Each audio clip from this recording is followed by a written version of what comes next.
The Chicago Bears announcing that they have closed on the property at Arlington Park. And city officials in Arlington Park, super excited.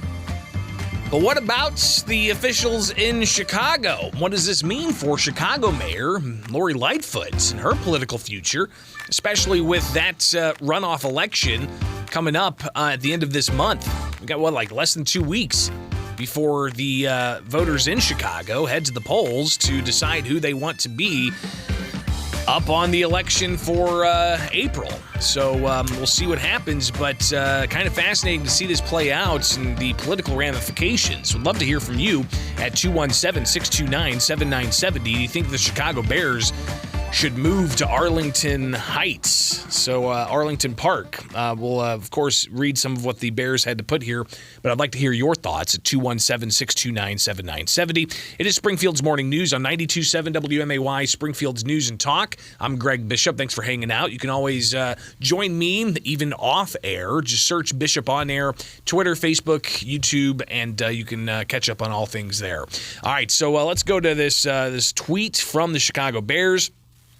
They shared an open letter regarding the closing of Arlington Park property and said last fall, we released an open letter confirming the team had reached an agreement for the purpose of acquiring 326 acres of property in Arlington Heights to secure the potential of beginning a new exciting chapter of the Bears, our fans, the Chicagoland community, and the state of Illinois.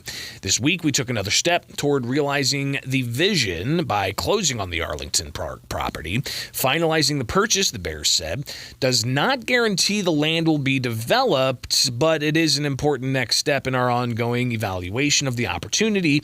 There's still a tremendous amount of due diligence work to be done to determine if constructing an enclosed state-of-the-art stadium and multi-purpose entertainment district is feasible. And the statement goes on to say, should we proceed, the development of the Arlington Heights property would be one of the largest mega projects in Midwest history. Possible construction of stadium-anchored developments is projected by analysts to create more than 48,000 jobs, generating $9.4 billion in economic impact for the Chicagoland economy, and provide $3.9 billion in new labor income to workers across the region. The completed mega project would create more than 9,750 long-term jobs, generate $1.4 billion in annual economic impact for Chicagoland, and provide $601 million in annual labor income to workers across Chicagoland. The village of Arlington Heights has hired its own expert consultant to review the economic projections, and we look forward to discussing the substantial benefits this project will provide. The statement goes on from there, but I'd like to hear from you if you think that this is something that Chicago should ultimately do, and the Bears, I should say, and move from Chicago, Soldier Field, to new facilities at Arlington Heights, and should they still call themselves the Chicago Bears if that's the case? But looking at some of the other headlines, of course, the village of Arlington Heights excited, and the school district awaiting to see what happens with this closing. So the Tribune reporting that Soldier Field, of course, is at the center of this as well, and there's been talks from Mayor Lori Lightfoot about renovating Soldier Field and how that should play out. But another Chicago Tribune headline I think is really fascinating here, highlights the political ramifications of this, and in particular, how the land deal is just 2 weeks before the election for who should be the next mayor of Chicago. So what do you think about all this? 217-629-7970. That's the phone number. You can chime in live and local. Maybe some of you are Chicago Bears fans. I don't really watch sports, so yeah, this doesn't necessarily interest me in as far as the sporting aspect. What interests me more is how this deal is going to come together, because the Chicago Bears have already looked at the possibility of getting special tax treatment for not the building of a Chicago Bears facility, but helping with all of the other neighboring types of business operations that there are. So how this is going to impact the taxing situation, Arlington Heights, yeah, I'm sure they're looking at that and saying, hey, this is going to be a great economic boon for us, regardless of what happens with the property, whether it's going to be for football or something else entirely different. It might be a mixture of football or other activities, but the Chicago Bears purchasing the property before an election in Chicago will be kind of fascinating here.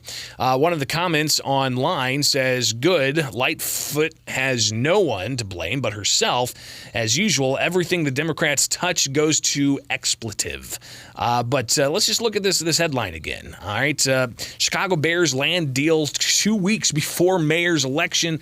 Could a team move wound Lightfoot? And that's an interesting question. That's the Tribune. If you get a chance, you might want to pick that up and give that a read, as they're very interested in what happens with the Chicago Bears and whether or not they're going to go to Arlington Heights and build new facilities there and get special tax carve-outs that taxpayers are going to have to foot the bill for eventually in the exchange of possible economic activity in return. And we see this a lot across the country where taxpayers have to essentially prop up some of these mega businesses with tax incentives and a variety of other tax carve-outs to help that operation get off the ground. So we'll be watching this. Of course, it's not just going to impact the local taxpayers there. There's even been some efforts to try to bring this out and have statewide incentives. So we'll watch that, and I'm sure you will too. It is Springfield's